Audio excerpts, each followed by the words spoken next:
So silence your cell phones, hold your applause, and tune into the truth. Oh, you didn't know? Your ass better call somebody. Getting beat up by 9 guys in Syracuse, to me, there's not a whole lot of shame in. From the 315 to the world, this is the Heel to Face podcast. The cream of the crop! Wow, man, freaked out! Follow the show on Twitter and Instagram at Heel to the Face. I said, are you ready? From Armory Square in downtown Syracuse, New York, let's send it now to Dustin, Brandon, and Jared.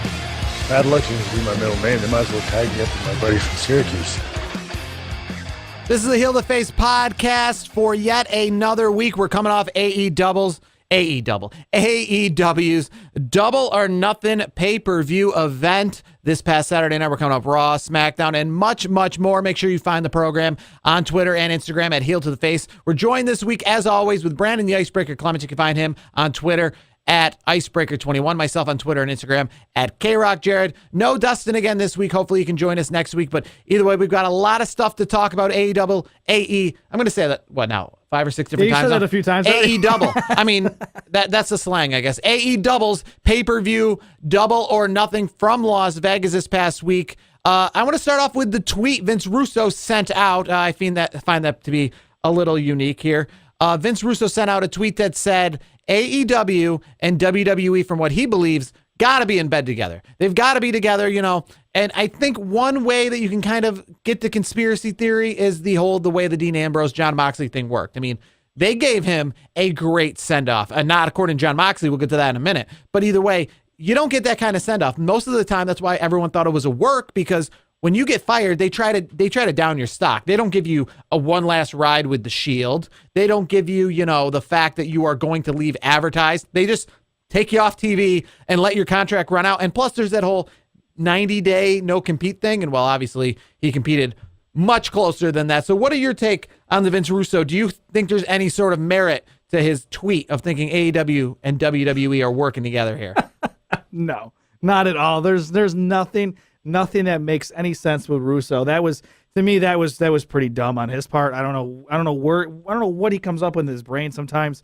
Honestly, it's not happening. Vince and Tony Khan are not working together. WWE and AEW are completely they're not in cahoots. No, like when I read that tweet, I'm like, is Russo on it, like off his meds or something? Like, what's going on here? Like come on, it makes no sense. Russo, just stop tweeting. Like, you stop. That's just, no, it's not happening. As simple as that. I mean, what do you think? Well, I don't know what to think. Now, I don't think that they're definitely in bed together. I do not think that at all. But I do understand kind of where he is coming from. I mean, there are a lot of coincidences. Obviously, Sami Zayn did not get reprimanded this past week for shouting out AEW. And that was scripted, by the way. Yes, exactly. So I feel that they're not necessarily in bed together. They're just kind of working with each other a little subconsciously. Obviously, Cody Rhodes, it's funny because AEW, remember, is this big anti-WWE promotion, but they're pulling out all this WWE stuff, whether it be old WWE guys, Billy Gunn, Ty Dillinger, let's not put Billy Gunn and Ty Dillinger in the same. But the highlight of their show, their anti-WWE show, is the crowd getting excited for a former WWE guy to get in the ring with a match that included one Hall of Fame former WWE guy as well, and the whole Triple H entrance with Cody Rhodes. I thought it was unique, but again, the whole idea, I think, for AEW was to just go out there and, as Khan said, the owner, their goal was not to compete, was to go out there and just put on the best wrestling show of the year. They're doing something different. That's what AEW is doing. Were all the WWE shots necessary? Yeah, I think it is. I think it's not so. I mean, I thought it was pretty subtle. I mean, when Cody got the sledgehammer, I was like, he's going to be doing something with Triple H. As soon as I saw the chair, I'm like, let's see what he does. That's WrestleMania 30. Then he slams it down, and then you see the whole effects to it. I personally enjoyed that. WWE's kind of fired some shots at the Hall of Fame. DX said, they made a little reference to AEW. So it's, WWE kind of, did something. I mean, I think Cody did it in a way where he can kind of, it wasn't like he could come off and say, yeah, it was, it is what it is. I mean, he didn't say anything bad. He's just like, we're taking, you know, we're gonna, you know, it was like it was a subtle jab, I guess. Now, I think this maybe was where we set our show apart. Now, Brandon, I think, is going to be with the majority of you people out there, but this is where we're going to set our show apart. And we finally have somebody in my end that's not going to be sitting here and telling you AEW was the greatest show I ever watched. And I think it was a good show. It was a decent show. It was pretty much what I expected. If they would have brought out CM Punk, that would have been the real shocker. But we all knew that Jon Moxley was the more safe bet, and that's who ended up being the one to come out. I did like what they did with Jon Moxley, but I do have a few complaints. One, the show, I mean, the matches were good. Yes. That really gives us no indication how they're going to compete with WWE, because WWE, you forget, is been going on for not just as long as they have been, but you can't compare this stuff to Raw and SmackDown because you haven't watched an AEW Raw or SmackDown yet. Whether they're going to be 1 hour long or 2 hours long, we don't know yet. And coming into the fall, if it's going to be a 2 hour show, I'm assuming it's probably going to be 2 hours because they're really trying to compete with WWE. Yeah, it's going to be 2 hours. So it's probably going to be 2 hours. Yeah. So there's going to be times where AEW is not all high 5-star matches with Kenny Omega, Chris Jericho. It's going to be the guys that were in the opening battle royal running around chasing a midget or something stupid in the back or some sort of gimmick. Yeah, it'll be like Sean Spears, aka, you know, formerly known as, you know, Ty Dillinger, and versus you know, one of the oddball guys in the match. Who was that really big guy in the match? What was his name? The heavy set guy. He was the one that did like a suicide dive off the ring. I can't remember. I know you're talking about, but yeah, like it'd be like him versus Ty Dillon or Sean Spears, essentially. I will tell you this right now. I don't think their point was to. I don't think they're directly competing with WWE. I think they are giving the wrestling fans, an alternative to WWE. Because but my question is, I don't understand why this alternative seems to get so much weight versus all the other alternatives. Why is this alternative get so much more publicity than, let's say, the G1 Supercard or let's say Ring of Honor Supercard of Honor 12 last year? Because the name's involved. Well, I mean, the same names involved. The main event of Supercard last year was Cody Rhodes versus Kenny Omega. The other matches included the Young Bucks. But here's the difference. The difference Bubba is Ray Dudley. It's New Japan versus AEW, which is an American. Which is going to be American the whole way through. So it's going to be New Japan Wrestling just Americanized. It's going to be like when The Ring came out, but it's a mock of The Ring U, but it's the American version of The Ring. You know, which or The Grudge or one of those horror movies. And that's that's a perfect way to say it. I think it's like New Japan America, which I don't think is a bad thing. I mean, New Japan Ring of Honor.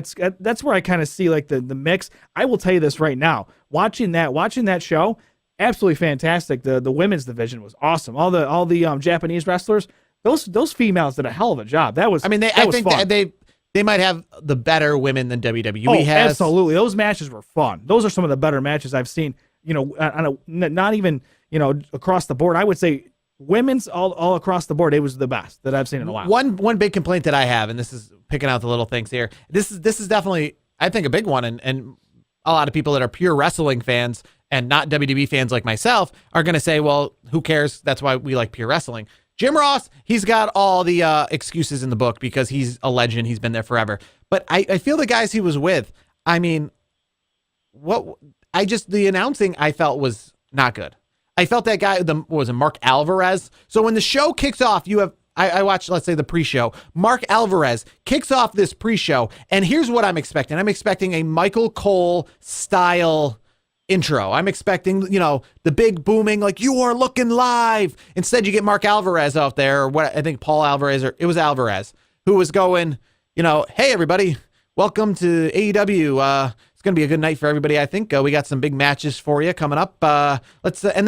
And the reason I say Jim Ross gets a pass is because he definitely had a lot of flubs. And that was kind of the thing. Anytime they would cut to them, I remember Jim Ross even saying, Kenny Omega versus Jericho. Is that what we're going to talk about next? And the Alvarez guy said, yeah, I think that's what we're talking about next. Like, it wasn't just that flow that WWE has. It was like, just so slow. It wasn't the Corey Graves, like I can't believe what I just saw. They're going to take their bumps. That's a good match right there. They're going to take You're not going to see anything better than that, Alvarez. Like, oh, no doubt about it. Those guys are definitely good technicians in the ring. I enjoyed what I saw. I'll say this. They're going to take their bumps. I mean, here's the thing. They got to have more personality. Jim Ross, again, gets the pass because he's Jim Ross. But the other guys, they got to have personality. Like Cole Cabana on Ring of Honor, much better than that. He's got that personality, former wrestler, and I'm not saying either of those guys are not. But I felt like we had more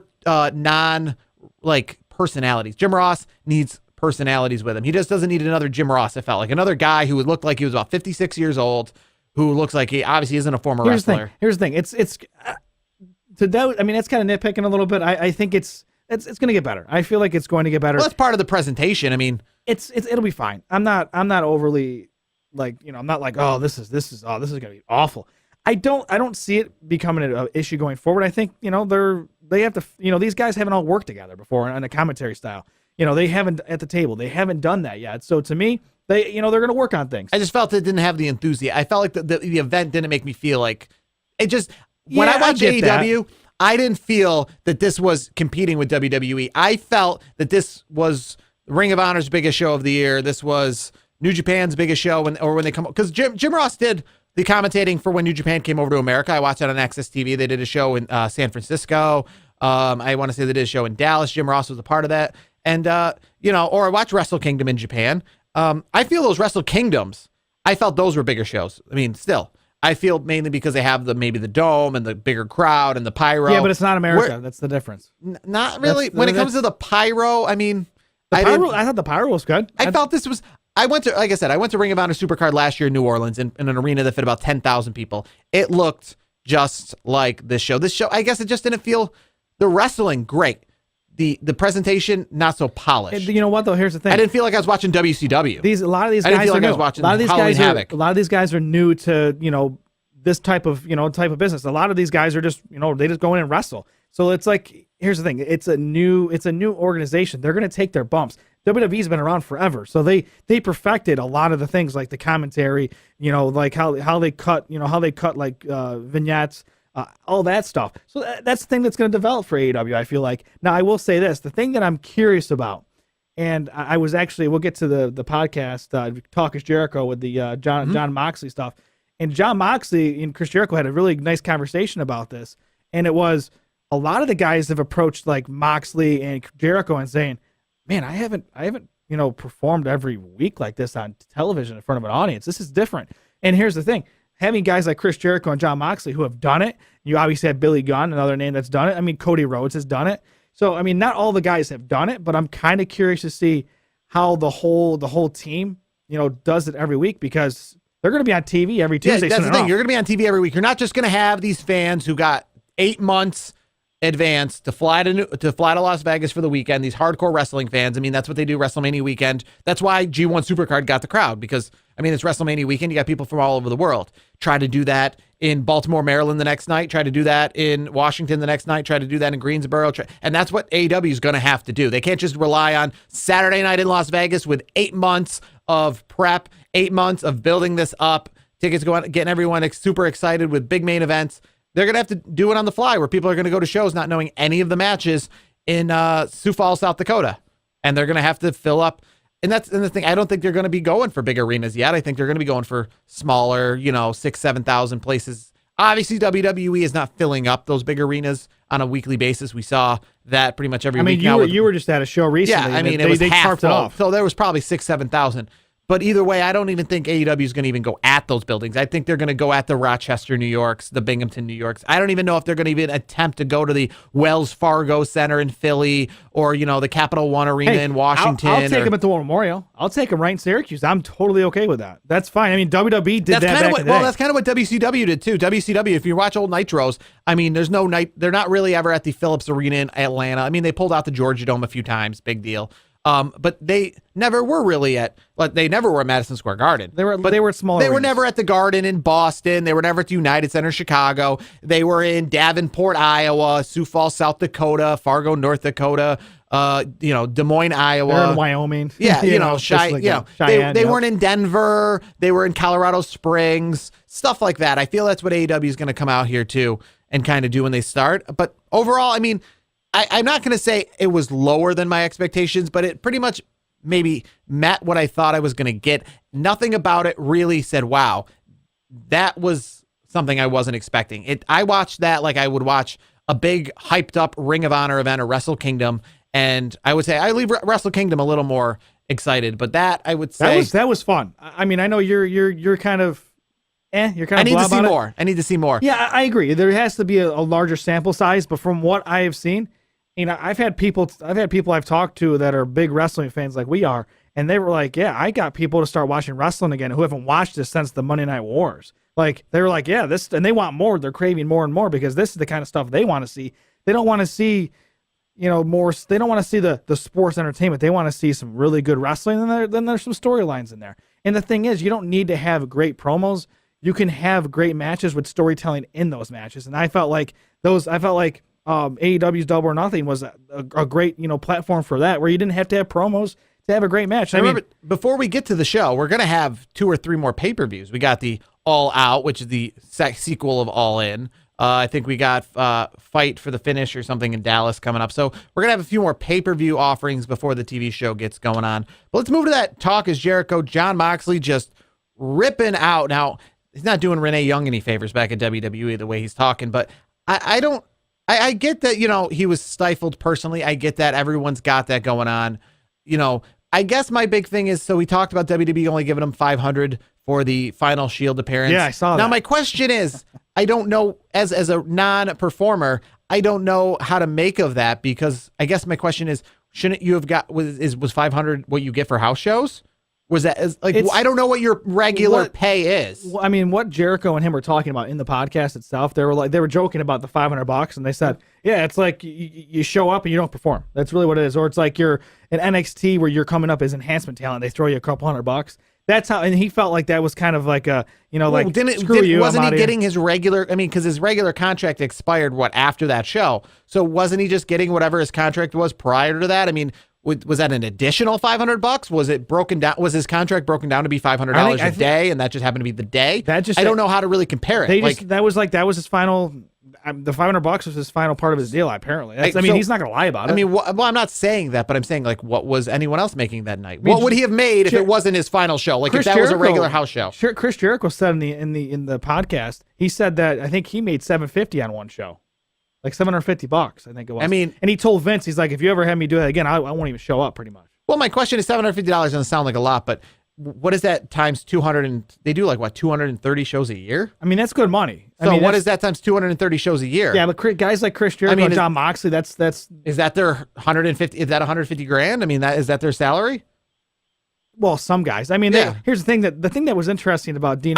Here's the thing I learned pretty recently, that MLB players do not get paid at all $1 during spring training. They don't get any money. They get meal money. And minor leaguers the same way. They only get meal money during spring training. There's no money. Yes, they get $30 million during the season. Once the season starts, they start cutting that $30 million into bi-weekly checks. But during spring training, they're not cutting them any checks. So I guess that's what I'm trying to relate here to. Okay, they threw you $500, but did you get $1,500 for the house show that you did the night before?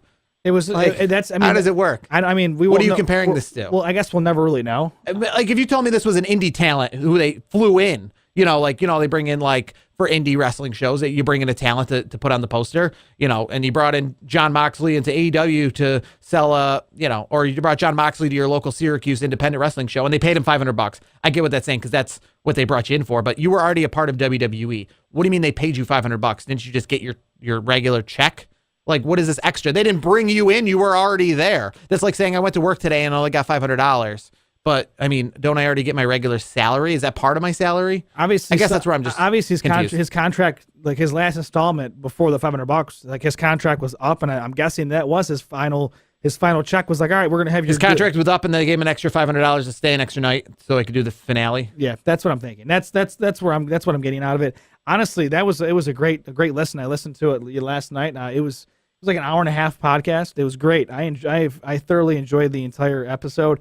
I think he put Renee Young in a weird position, his wife. That was, he took some jabs and took some shots, and I don't blame him, because you could just tell he, in the last 6 months of his career that he was back, he wasn't happy, and some of the things that they were trying to get him to do on promos and things like that, what are we like 5? I understand, and here's the thing. So I get the creative thing. That's nothing new. Everyone has their creative issues.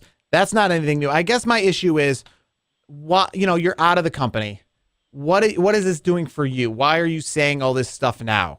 Why are you essentially burning bridges? I guess is the best way to put it. I don't think he's really burning bridges. I think he's no, I don't think you ever burn bridges in WWE, because Vince forgives everybody. Look what Hulk Hogan's done. Yeah. But I guess I just don't understand. You're out now. And you haven't, I mean, I felt that they gave you a great way to get out from what I saw from just a television, forget the money perspective. They let you work essentially to a point that people knew you were leaving. They let you work to a point that they kind of knew you were showing up in AEW, kind of give you that final goodbye so they didn't forget about you. I mean, they didn't give you, let's say, the Luke Harper treatment where they're not letting you out of your contract. They didn't give you the Sasha Banks treatment here where you're just not on television for a while. You know, that kind of thing. They actually promoted you that it was your final. They were not like, they were giving you the 2 week notice. They were throwing you the party on the way out the door instead of you giving them the 2 week notice and then them saying, you know what? 2 weeks is too long. Get out of here today. Pack your stuff. They didn't do that to you. They gave you the 2 weeks. The only thing that they celebrated you the whole way. Only thing I didn't like what Dean was talking about. He sort of kind of blindsided Vince. Like, I didn't like that part of it so much because, like, it was kind of like a white lie. Like, he was like filming for that promo he put on Twitter. Like, Vince was like, hey, let's get an extension on your contract. And he's like, no, I'm in the middle of filming something. I'm gonna go do some film stuff. Which technically he wasn't. He was doing that, but like, and Vince was pretty pissed from what I read online. Like, once he saw that he was in AEW, he was completely blindsided. He was ticked off. I don't think he could have been blindsided. I mean, that's another big company. I guess I get, the idea. Because Dean didn't tell him anything. Dean just said, yeah, I'm going to go pursue other, he was saying like, movies and things like that. He was just going to give up wrestling. Like he said, if AEW take a sabbatical. He said, he was going to quit WWE regardless of AEW existing. And kind of talking back about the whole AEW thing and we talked about this with talent being able to work elsewhere. This is kind of something that I'm about to mention that kind of, takes it down for AEW is the fact that they do let talent work elsewhere. I see Jon Moxley advertised to be in some indie shows and to be in other events in the next few months. And I see, Chris Jericho obviously going to be in New Japan, but it's not just that. It's these other, wrestling world, East Coast, whatever have you. And I think, again, that makes me feel like this is New Japan, Ring of Honor, the fact that these talent aren't as exclusive. WWE, you don't see that. That's you did, where you did see that? You actually didn't even see it that much, but you did see it. Impact Wrestling, AJ Styles, Samoa Joe, they were allowed to work elsewhere, but even so, that they felt more exclusive. Those wrestlers felt more exclusive to that brand. Even, for example, when Samoa Joe wrestled at an independent show in the New York area, it was TNA Impact Samoa Joe on the card. Jon Moxley's going to be wrestling at this show, not as AEW's Jon Moxley, but just as Jon Moxley, which makes me think, why is AEW better than any of the shows that all these other people are putting on with the same exact guys? I think the Young Bucks are going to be in a tag match. Jon Moxley's on the card. Chris Jericho's fighting someone on the same card, or Kenny Omega's fighting someone on the same card. What makes that show? Here's the thing. Their business model is way better than WWE's because they're giving these guys, and like Dean Ambrose, Jon Moxley, whatever you want to call them, they're giving him these guys a lot of freedom to, pursue other things. But at the same time, he's honoring a contract. He's going to be there for all the dates that AEW needs him, and then whenever he has, he can fit in some indie shows. I think that's fine. I think that's the way. I think things got to change when television starts. That'll be much different. But I don't think so because it's only one day a week. You have 6 other days a week to pursue other things. I mean, that to me, I think as if I was a talent and you heard, you got to have some. I understand like loaning the guys out. I like seeing these guys we've even want seen freedom. in WWE some guys show crazy up at an independent show and it shocks everybody. But if Jon Moxley's on the card in like Mississippi and then he's on the card in Texas and then he makes TV at AEW, I don't know. It doesn't water it down as much as it just makes me wonder again, how are you different than the other companies who did how are you different than Ring of Honor? Because they got a lot if more your money. guys are just going to be on Saturday night wrestling anywhere in the country. They got a lot more money. That's what it is. They do got a lot more money, but if you turn Ring of Honor's on TV every week. Now, obviously, it's on syndication versus live. The episodes are taped further in advance versus, it's like NXT. That's what they do. Yeah, it's like NXT style. And to be honest with you, you watch Ring of Honor, they've got an entranceway. I mean, I've gone to Ring of Honor shows. They got video boards. They've got pyro. They've got aprons that are specific to the event. You know what I mean? That's not just a generic indie show. I mean, they put on a show similar to what you saw at AEW. When you watch a Ring of Honor Supercard of Honor, it looks like Double or Nothing when it comes to the presentation. Next year when they're in Tampa or for example, when they were in New Orleans, it looked like the AEW show. When I was in New Orleans at that arena on the campus of New Orleans University, it looked presentation-wise like that. Obviously, Madison Square Garden, I mean, that show's right there. That's bigger than the MGM Grand in Las Vegas. And they had pyro for the matches. They had confetti for some of the wrestlers come down. So they had, the same presentation. So to me, I just wonder, how are you going to, you're going to be an alternative, but what really makes you an alternative, I guess, different than the other alternatives, other than maybe just the TV time? Maybe that's the whole kit and caboodle right there. They're in a big network. Tony Khan, the thing that I like about Tony Khan versus Vince McMahon, I don't think Vince is like a wrestling enthusiast like Tony Khan is. Tony Khan was a wrestling fan. That's why everyone's saying, Triple H, please come save us. Yeah, that's really what we it is. want a wrestling enthusiast to run. But I guess my thing is, it didn't look like WWE. When I turned on Double or Nothing, it did not look, and I understand that's what they don't want to look like WWE, whatever perspective, but it didn't look like WWE in the way that when you turn on a pay-per-view, and we know that they don't have pyro anymore. You don't want them to be like WWE though. They want to be different. They're the alternative. And Jon Moxley even said, they're supposed to be the alternative when it comes to wrestling, remember, not so much when it comes to the presentation. We already have enough shitty presentations. I wasn't that worried about the presentation side. I thought it was fine. I thought the pyro was fine. Honestly, the thing that I nitpicked the most, and which I'm glad you hit on earlier, was the commentary. Aside from that, I mean, we'll give Jim Ross a pass. The other two guys in that, I'm not really that familiar with them. So my thing is, maybe give this trio enough time to work on things, because honestly, you got Michael Cole, you got Graves, and you got Renee Young. Like, they're a well-oiled machine. So it's very entertaining. So those three, obviously, they have to work on their kinks. Like, they have to build that rapport. So I'll give it a pass at this point. Besides that, I was very happy about everything. And not to jump back onto the card, but MJF, without even cutting many promos or anything, like, he was just in the ring doing his thing. He's already my favorite heel on AEW. That guy is he's got some heat on him already, and that's just the first show. So if you hate me already for my review of AEW, we haven't even gotten to the surface of why at home you're probably going to hate me, because I am we are definitely the odd couple, at least in the past couple of weeks. I mean, there's probably times we've been more similar, but we are definitely the odd couple. And if we're going to move on to WWE, I'm not going to say that these shows were great. I'm not going to say that I'm just a WWE guy through and through. I'm definitely giving AEW a chance. I go to the indie shows. I love all that stuff. But moving on to WWE, and I know the people out there are going to hate me for this, I love Brock Lesnar right now. I'm getting myself a Brock Party shirt. That's awful. It is so entertaining. Awful. It's not entertaining. Nobody likes it. You and Dustin are like the two people out of the whole WWE universe that actually likes it. Nobody likes it. It's awful. I wonder what the sales are on those Brock Party shirts. I am kind of curious how many people are buying those, because that obviously would be the indication of if it's working or if it isn't working. I'll tell you this right now. Brock Lesnar needs to go. He needs to get the hell out of WWE. He's ruining the product. I'm sorry. He's holding the Money in the Bank briefcase hostage. What the hell was he doing with those dance moves? Like, I'm not a great dancer myself. You weren't entertained at all with him and Paul Heyman this past week? No, I was not. Or how about the fact that he actually spoke up a little? We got a little Paul Heyman, Brock Lesnar going back and forth when Paul was like dancing, and he's like, knock it off. No, I didn't like any of it. I'm over it. I'm sick of it. Like, he's the reason why, like, I'm really like hoping AEW does well, because maybe WWE will say, oh shoot, maybe we should stop doing these stupid things where, oh, Brock shows up 4 times a year. Stupid things. I'm not a fan of stupid things like what you're saying with Dean Ambrose doing. I'm not a fan of like toilet humor, that kind of thing. The whole Brock thing is stupid. I don't get why anybody would like that. It's not even good. Because he is just a badass who just doesn't care. He is Stone Cold didn't care. No. Do not compare him to Stone Cold Steve I'm Austin. not going to compare him to Stone Cold, but like the fact that he just doesn't care about anyone or anything and just does what he wants, and it's just so badass. No, and here's the thing. If he was such a badass, then why was his record in UFC so not great? What would any WWE's wrestler in his record is definitely probably the best in UFC history compared to MMA wise. Bobby Lashley had a better career in MMA than Brock Lesnar. Look up the numbers. Bobby Lashley was a better MMA fighter. So you'd rather? I mean, don't get me started on wanting to have Bobby Lashley as the Money in the Bank holder right now. Absolutely not.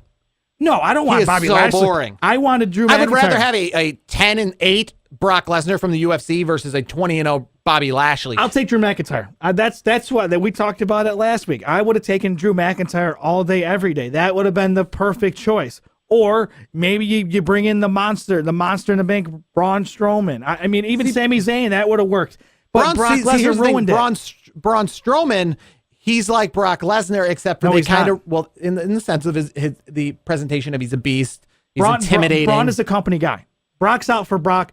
I like a guy he's a team player. Brock is not a team player.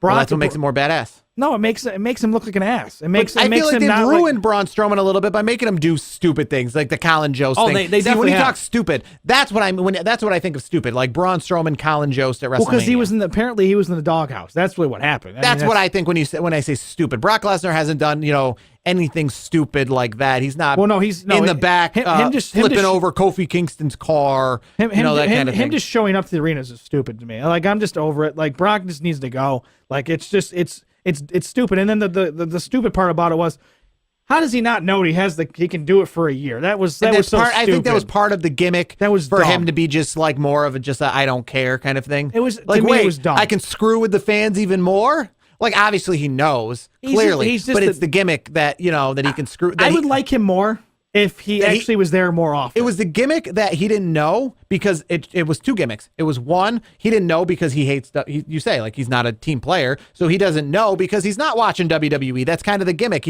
I don't watch WWE. I could care less who wins these other matches. I do my promo and then I take off. I don't stay for the rest of Raw. That's his gimmick. Of course he doesn't know, because if he knew, that means that he pays attention. He doesn't want to pay attention. He wants to be like, I don't even know who the champion is right now. I don't care. That's the Brock Lesnar It'd be gimmick. different if he actually showed up more often. Like, I don't like these part-time guys. I do not. I can't stand it. Like, you show up 4 or 5 times a year, like, and get a fat paycheck. No, like that to me, I don't like it. Like, he's showing up more and more though. More and more. Yeah, we'll see. Well, he'll show up every couple weeks. He'll come. Watch, bank on it. Going forward, he's going to show up once a week until SummerSlam. Speaking of somebody who doesn't show up a lot, Undertaker's going to show up this week. Now, see, that's, to me, I don't really care for that. Undertaker's going to come out. He's going to do the cutthroat thing, and then he's going to leave promoting his match with Goldberg next week. So what's the point of that? Exactly. What's the point? There's nothing. So you want to talk about Brock Lesnar. At least Brock Lesnar is at least being a little bit vocal, doing a little something here and there. Undertaker's just going to come out, and you're going to pay for him to come out, give you a stare, and turn around and leave. The only thing this Undertaker-Goldberg thing does, like, to anybody, it's just, like, these guys... It doesn't do anything for the stories. No, it doesn't do anything for the stories, one. The only reason why they're obviously doing it is because the Saudi Arabian folks are opening the checkbook, because Goldberg isn't coming to wrestle for a few bucks. You're going to pay him enough money? Yeah, I'll show up. Undertaker, same way. Like, to me, like, that match, like, they're hyping it so much and this and that. And, like, it's not that big of a deal. It's not, it's old versus old. It's not like Undertaker versus Roman Reigns, or Goldberg versus, Sami Zayn, something like that. Like, it's two old guys that are past their prime. Like, to me, it's I'm not even looking forward to this Super Showdown. But you're talking about, not liking what Brock is doing. Do you like what Shane McMahon has been doing better? No, I'm getting sick of that. I'm sick of Shane McMahon too. Like, I'm not sick of him as a performer, but I'm just sick of him as a character. I'm sick His of character is a little annoying. It's a little with the Drew McIntyre thing with the side. I mean, that's what I'm saying. People were complaining on Monday Night Raw how we went like an hour and a half without a match on Monday Night Raw. That was pretty pathetic. The fact that that was awful. Like, you're a wrestling show. Like, you need to have matches. Like, that's why I'm liking AEW, because it's less of the fluff, right to the action. That's what I enjoyed. That's why. Well, that was on a pay-per-view. I mean, if you were going to compare how many promos, they didn't do many promos at WrestleMania. Yeah, but here's the thing though. I can see this right now when they do that Tuesday Night Dynamite, whatever. I think it's when it's going to be called. Yeah. I'm excited to see what they're going to do. I think it's going to be different, because as wrestling fans, we don't want to see all these stupid promos. We want to see matches. We want to see some in-ring action. So I'm curious to see what Tuesday Night Dynamite does. I think AEW is going to do a great job with that. And it's going to be interesting to see what they do going forward. I think Moxley is going to do well. I think Jericho is going to do great. I mean, it's going to be cool to see Kenny Omega to an American audience that hasn't really seen him. So that's going to be exciting too. Moving on to NXT this upcoming Saturday night, the 25th anniversary. To be honest with you, I think it's not the card so much as underwhelming. I guess just the whole presentation. It's not, before a big WWE event. It's not in a big arena. It's at the Webster Bank Arena in Bridgeport. It's kind of a standalone event. I don't think it's had the hype that other NXT events had, but it's NXT 25. It's kind of in a weird spot. It's like I said, it's not the night before SummerSlam. It's not the night before Mania. But NXT TakeOver 25. I was hoping that 25 ago that they would stop using the TakeOver name and that each of these events would have their own individual name. I mean, AEW is not pulling out Double or Nothing Dallas. They're not pulling out Double or Nothing Phoenix. They're not pulling out. They're going to change it up. That's what you do. But either way, TakeOver is still the name. 25 matches later. What are you looking forward to? Obviously, the main event, Johnny Gargano versus Adam Cole. That's looking pretty good. Tyler Breeze versus Velveteen Dream. This should be interesting. Yeah. Obviously, we've always hinted at the fact that we talk about people who need to go back to NXT. Tyler Breeze back in NXT. I think I don't know if he's really making himself amazing, like like Cody Rhodes leaving WWE and doing what he's done, but he's definitely in a better spot than when he was on the main roster. Oh yeah, absolutely. And here's the thing with Tyler Breeze, like he was doing well when he first came up, when he first got the call up, and then he got some backstage heat and they buried him. And then like he was doing the Breezango thing. Like what happened to Fandango? What happened to him? I haven't seen him in a while. Is he gone? Is he still in the WWE? Yeah, that's a good question. I mean, not sure. Last I saw, he was trying, or they were trying to send him down NXT. That's what I last heard. I haven't seen him, but it was the same kind of concept. I'm excited. I don't know where he's at. Tyler Breeze, I've seen him in NXT for a little bit now. He's doing much better than on the main roster. Yeah, and here's the thing. Look, he's with Velveteen Dream, which, let's be real, when Velveteen Dream does make the main roster, he's not going to be working with the likes of what Tyler Breeze was when he was on the main roster. Hopefully, he's going to be working with the likes of the main guys. He's gonna be wrestling. So Tyler Breeze working with Velveteen Dream right now is a better match than he had when he was in WWE. Oh yeah, I mean this NXT Takeover card is actually pretty good. I'm looking forward to it. Do you expect this to be a pretty short show overall? I mean, there's not a lot of matches announced. It's 7:00 start.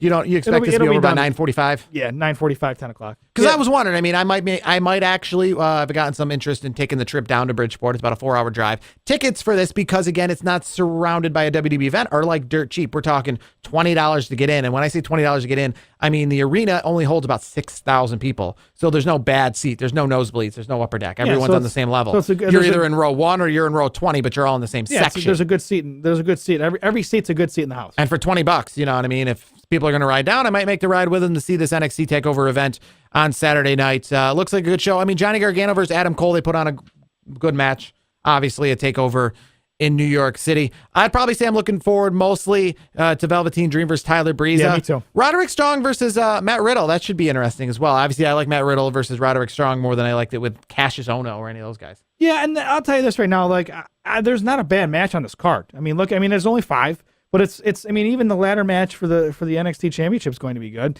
That's the thing. Here's a question. This Double or Nothing event, this is, I guess, how we'll finish the show. This Double or Nothing event, was it better than the NXT takeovers you've seen so far this year?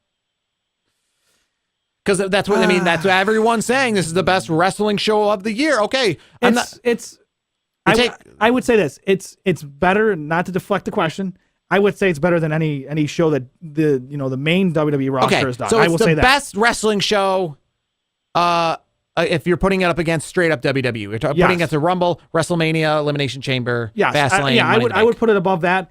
For takeover purposes, I would say it's right on par. I mean, I wouldn't say it's like mind blowing. Because that's what I would expect Double or Nothing to look like. I guess when we talked about it's going to be different. It's the alternative when it comes to wrestling and storytelling, not when it comes to presentation. I thought it'd look a little more like NXT looks when it comes to that polish. It looked like an event that I'd be watching on internet pay-per-view, not on high definition pay-per-view. Yeah, that's what it looked like. It looked like an event that I would probably be paying $9.99 for to watch on my computer versus paying on DirecTV or on the WWE network like we see. I mean, that's where I see like things like NXT. They have the better wrestling with the WWE presentation. That's what I think AEW, their success is, not to compete with WWE, but to look like NXT. Because you're supposed to be the second brand. WCW, when they were the second brand, they weren't just they had the WWE presentation. So this whole con thing about, we're, trying to put on the best wrestling show, we're trying to compete with WWE. You're trying to put on the best wrestling show when it comes to the storytelling and when it comes to the wrestling. It's going to be an alternative when it comes to those aspects. That's where it's going to be. It's going to be an alternative when it comes to, I want to watch something, we'll finish on this, that looks like WWE, but with better storytelling and better wrestling.